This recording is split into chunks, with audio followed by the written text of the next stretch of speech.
जय श्री कृष्ण नमो नमः। ओम नमो भगवते वासुदेवाय। जय श्री हरि, जय श्री नारायण। तो आज हम आपको श्री कृष्ण दर्शन शास्त्र का चैप्टर 26 बता रहे हैं और इसका शीर्षक है श्री कृष्ण और गुरु माँ। श्री कृष्ण और गुरु माँ, चैप्टर 26। तो श्री कृष्ण गुरु सांदीपनी के आश्रम में हैं और गुरु माँ हैं और उनके साथ और भी छात्रगण हैं और भी बालक हैं और उन बालकों की संख्या है 25-26 बालक हैं। श्री कृष्ण हैं, बलराम हैं, गुरु माँ हैं और सांदीपनी ऋषि हैं।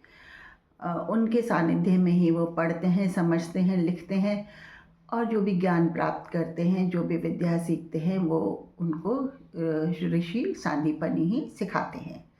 गुरु माँ उनका कर्तव्य, उनका ध्यान, उनका ये कर्तव्य है गुरु माँ का कि वो उन छात्रों के लिए 2 समय की रसोई बनाए और उन छात्रों की मदद भी ले रसोई बनाने के लिए, है ना। ये उनका कर्तव्य था गुरु माँ का और वो बड़े प्यार से उन बालकों के लिए रसोई बनाती थी और उनको भोजन परोसती थी, खिलाती थी। तो ये गुरु माँ का कर्तव्य था। अब क्योंकि श्री कृष्ण और बलराम राजकुमार थे और राजा लोग जो होते थे वो गुरुजनों को, ऋषियों को अपार धन संपत्ति दान देते थे। अपने राजकुमारों को शिक्षा दीक्षा देने वाले गुरुओं को, उनको इतने कौशल, युद्ध कौशल और इतनी रणनीतियाँ और इतनी नैतिक शिक्षा, आध्यात्मिक शिक्षा, सब प्रकार की शिक्षा देने वाले गुरुओं को वो अपना बहुत कुछ अर्पण कर दिया करते थे, उन दोनों राजा महाराजा। तो अब क्योंकि गुरु सांदीपनी, वासुदेव ने अपने पुत्र को गुरु सांदीपनी को सौंप दिया था, तो उस गुरु सांदीपनी उनको शिक्षा दीक्षा दे रही थी। पर श्री कृष्ण के मन में एक बात थी, उनको था कि मुझे अपने गुरु को गुरु दक्षिणा तो देनी है और वो जानते थे कि मैं नारायण हूँ, तो कोई छोटी मोटी गुरु दक्षिणा तो दूंगा नहीं, मैं कोई बड़ी ही गुरु दक्षिणा दूंगा। ये उन्होंने अंदर निर्धारित अपने हृदय में कर लिया था श्री कृष्ण ने। तो एक दिन जब गुरु माँ की आंखों में उन्होंने आंसू देखे, श्री कृष्ण तो पूछ बैठे कि गुरु माँ क्या हुआ, आपका हृदय इतना बेहल क्यों है, आप क्यों आंसू बहा रही हैं, क्यों अश्रु बहा रही हैं माते, मुझे बताओ। श्री कृष्ण ने गुरु माँ से पूछा। गुरु माँ ने कहा कि कृष्ण क्या बताऊँ बेटा, मेरा एक पुत्र था, उसकी अवस्था थी 4 वर्ष और वो नदी में नहाने गया था और वहाँ पे उसने डुबकी लगाई तो वहाँ से वो बाहर ही नहीं निकला, पता नहीं कहाँ लापता हो गया। इतना ढूंढा, इतना ये किया, पर नदी में नहाने गया था, वहाँ से वापस ही नहीं आया। मेरा पुत्र मुझे बहुत याद आता है, पता नहीं कहाँ खो गया है क्षीर सागर में चला गया है क्या, ये बता दे कृष्ण, तू तो नारायण है, बता दे कृष्ण, क्षीर सागर में चला गया है क्या, तू बता दे कृष्ण, तू तो नारायण है। तो सच पूछो तो उनका पुत्र नदी में डूब के मर ही गया था, खत्म हो गया था उनका पुत्र गुरु माँ का। अब क्योंकि ये प्रसिद्ध हो गया था कि ये श्री कृष्ण नारायण का अवतार हैं, विष्णु का अवतार हैं, कंस वध के बाद ये बात प्रसिद्ध हो गई थी। तो गुरु माँ ने भी पूछ बैठी, गुरु माँ भी, कि बता दे कृष्ण, तू तो नारायण है, मेरा पुत्र क्या क्षीर सागर में चला गया है क्या, डूब गया था नदी में। अब श्री कृष्ण ने अपने दिव्य नेत्र खोले, अंतर नेत्र खोले, दिव्य नेत्र खोले तो पाया कि उनका पुत्र तो सचमुच में क्षीर सागर में ही विद्यमान है। हाँ, क्षीर सागर में ही विद्यमान है, यानी विष्णु लोक में पहुंच चुका है।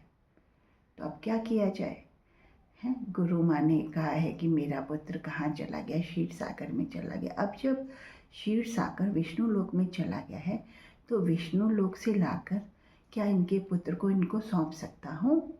श्री कृष्ण ने सोचा, दुनिया में जो एक बार आता है दूसरी बार नहीं आता, उसके बाद तो फिर दूसरी काया लेकर ही जन्मता है इंसान, तो क्या इनके पुत्र को उसी काया के रूप में दोबारा सौंप सकता हूँ। श्री कृष्ण ने सोचा है, इन्होंने मुझे नारायण कहा है, गुरु दक्षिणा में मैं इनको इनका पुत्र सौंप दूँ तो कैसा रहेगा, लेकिन काया, काया क्या वही दूंगा? काया वो आत्म तत्व भी लाके दे दूं तो काया क्या वही दूंगा? अब श्री कृष्ण ने अपनी बुद्धि दौड़ाई और बुद्धि दौड़ा के उन्होंने पाया कि काया मैं वही दूंगा। कैसे दूंगा? ऐसे दूंगा क्योंकि मैं नारायण हूँ। तो उन्होंने अपने विष्णु लोक में, क्षीर सागर के नारायण स्वरूप हैं श्री कृष्ण, तो उन्होंने विष्णु लोक में जाकर ये कहा कि देखो भाई, ये मेरी गुरु माँ का पुत्र इधर आया हुआ है, तो उसको सशरीर लौटाओ पृथ्वी पर, सशरीर लौटाओ। पर शरीर तो डूब गया है, कहाँ से लाएं शरीर? सब बोल पड़े, क्यों? शरीर बनाते नहीं हो तुम इतने सारे? मेरे गुरु माँ के लिए उनके पुत्र का शरीर का दोबारा निर्माण करो। उन्होंने कहा, पर शरीर का निर्माण तो ब्रह्मा करते हैं, हम कैसे निर्माण करें? विष्णु लोक के देव बोल पड़े, क्यों? हम नहीं निर्माण कर सकते? नहीं, हम निर्माण नहीं कर पाएंगे, शरीर निर्माण तो ब्रह्मा करते हैं। अच्छा, तो क्या मुझे ब्रह्मा के पास जाना पड़ेगा कि मेरी गुरु माँ के दोबारा गर्भाशय में शरीर निर्माण करो? शरीर निर्माण तो गर्भाशय में होता है, मैं कहाँ से शरीर निर्माण करूँ? श्री कृष्ण ने क्षीर सागर से कहा। तो क्षीर सागर ने कहा, देखो प्रिय, देखो नारायण, एक बात बता दो, आपको पुत्र लौटाना है तो आप लौटा दो ना। आपकी माया है आपके पास, माया के रूप में किसी भी काया का प्रतिबिंब आप निर्मित कर सकते हैं और लौटा दो ना उनका पुत्र। आपको आत्म तत्व चाहिए, आत्म तत्व हम उस माया रूपी काया में स्थापित कर देंगे, आप लौटा दो उनका पुत्र। हैं, अब आप क्यों चाहते हो कि ब्रह्मा उस शरीर का निर्माण करें? ब्रह्मा तो शरीर का निर्माण गर्भाशय में ही करते हैं, माता की गर्भाशय में।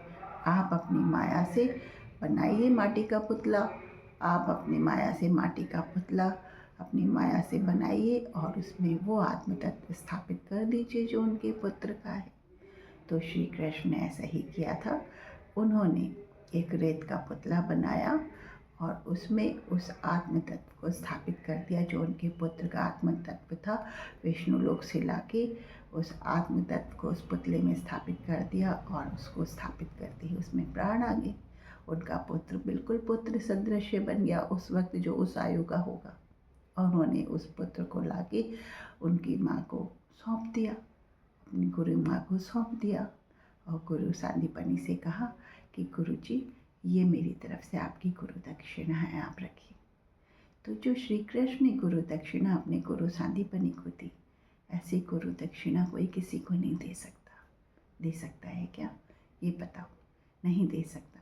तो श्री कृष्ण नारायण थे, वो फूंक सकते थे प्राण पुतले में, वो हम सब में प्राण फूके हुए हैं, तो पुतला क्या चीज़ है?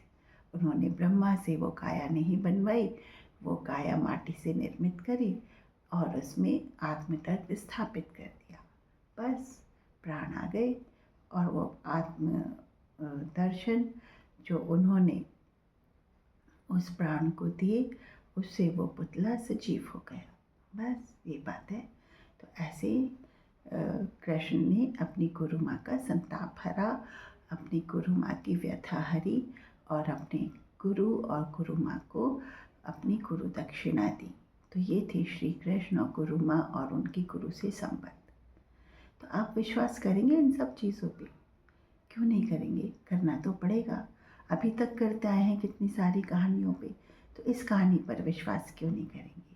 तो अब मैं बताती हूँ आपको एक बात। एक बात ये है कि हम सब माटी से निर्मित पुतले ही तो हैं, क्योंकि जब प्राण इन पुतलों में से चले जाते हैं तो क्या बचता है? माटी तो बचती है। सब माटी तो कहते हैं, इसे माटी कहते हैं और माटी को माटी में ही मिला देने की क्रियाएं शुरू हो जाती हैं। प्राणों के जाते ही ये शरीर माटी तो कहलाता है कि चलो भाई इस मिट्टी को ठिकाने लगाओ, इस मिट्टी को ठिकाने लगाओ। तो मैंने क्या गलत कहा कि उन्होंने माटी का पुतला बनाया है? प्राणों से ही तो सजीव होता है वो माटी का पुतला। प्राणों से ही तो सजीव होता है। तो प्राणों के मालिक तो श्री कृष्ण हैं। नहीं मानते आप कि प्राणों के मालिक श्री कृष्ण हैं? प्राण उनकी आज्ञा से ही तो आते जाते हैं, जिसमें भी आएंगे जाएंगे।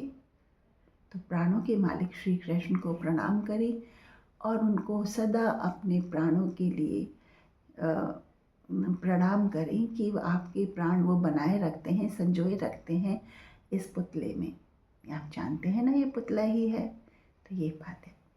तो श्री कृष्ण गुरु माँ के संबंध ऐसे थे। अगले वीडियो में हम फिर कुछ लेके उपस्थित होंगे, और तब तक के लिए अब आप बहुत खुश रहें और सदा संध्या वंदन करें और प्रभात में श्री कृष्ण का नाम लें। जय श्री राधे।